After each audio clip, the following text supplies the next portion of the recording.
I have to put my fear aside at this point because I think the problem that's happening, and I was a very conservative Christian news report yesterday, is the fear is sparking anger.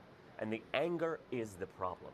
That in this rift between Donald Trump and his words and Democrats and Muslims and Americans, this is where ISIS plays. And this is where they recruit.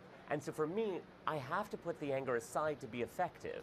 Because as a subset of a subset of a subset, I scan rooms. It's taken 42 years, to be quite honest. And I think looking at an 8-week-old and looking at her on the streets and saying, quite honestly, I can't do this. I can't do this anymore. And so, however I have been effective, however I've tried to be effective, however the media has tried to be effective, we're going to have to come at this from a different angle. Because the rift and the division is where they recruit. They don't care if you're Muslim. They don't care if you're white. They don't even care if you understand Islam. They just want to know you are lost, disenfranchised, and there's something you are running from.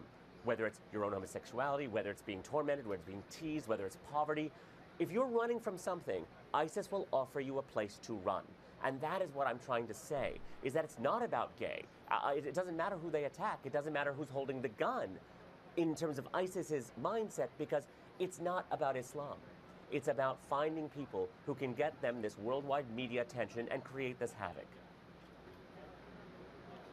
Media attention, you are correct indeed. It is so sad, some of the patterns that we see repeated in these mass shooters. Riaz Patel, thank you for taking the time, and I appreciate your candor. 42 years to get over anger. I appreciate that. I appreciate that. Working on it still, working on it still. We all are in different shades, I'm sure. Thank you so much for sharing. Coming up here in Orlando, we will talk live to the mayor and also the commander of the SWAT team who led that raid to save lives at the Pulse nightclub. Do not miss this.